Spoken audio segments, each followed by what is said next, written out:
நல்ல வேலை என்கிட்ட கேட்கல. நான் ஆன்லைன்ல அவரை விஷ் பண்ணேன். டெஃபினெட்லி அவர் ஆல்வேஸ் த பெஸ்ட் தான் விஷ் பண்ணேன். அண்ட் அவர் ஆப்வியஸ்லி நிறைய யோசிச்சு தான் அந்த முடிவு எடுத்திருப்பாரு. என்ன சார் அது எப்படின்னு சொல்ல முடியும். பட் இல்லை, ஐ ஆல்வேஸ் எப்பவுமே I think I wish the best. Upcoming movies March 1ஆம் தேதி போர், அதுதான் upcoming movie. And Dhanush sir டைரக்ஷனில் படம் முடிஞ்சிருச்சு. ஸோ அதோட அப்டேட்ஸ் அவங்க சைட்லேருந்து வரும்.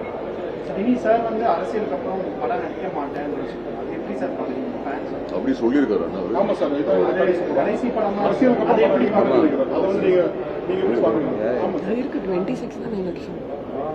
அவர் அப்படி சொல்லியிருக்காருன்னா அவரு அந்த முடிவு எடுத்திருக்காருன்னு நினைக்கிறேன். பட் இல்லை, I hope we get to see Vijay sir in movies again. And அவரோட ஃபேன்ஸும் அதுதான் ஆசைப்படுவார். பட் அவரோட சாய்ஸ் தான் at the end of it. I think audience ஒரு ஏன்ட்ட கேட்டிங்கன்னா கண்டிப்பாக அவரோட படங்கள் பார்க்கணும்னு கண்டிப்பாக இருக்கும். ஏன்னா அந்த ஃபர்ஸ்ட் ஷோ எக்ஸ்பீரியன்ஸ் இருக்குல்ல, அது it's pure magic. But at the end of it அவரோட இண்டிவிஜுவல் சாய்ஸ் இருக்கும். ஸோ அவர் என்ன முடிவு பண்ணுறாரோ அவரோட விஷயம்.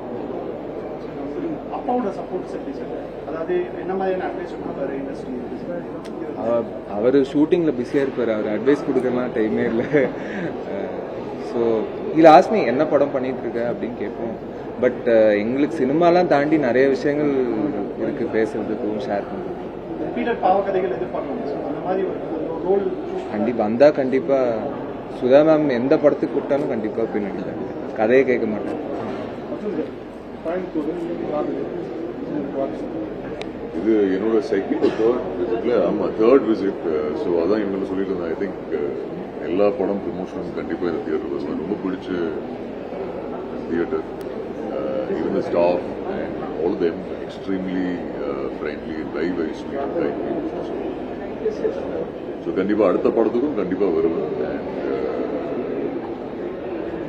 எஸ், மார்ச் 1 4 தியேட்டரில் பாருங்க. ஃப்ரெண்ட்ஸ் அண்ட் ஃபேமிலியோட ப்ராட்வேலையும் பாருங்க.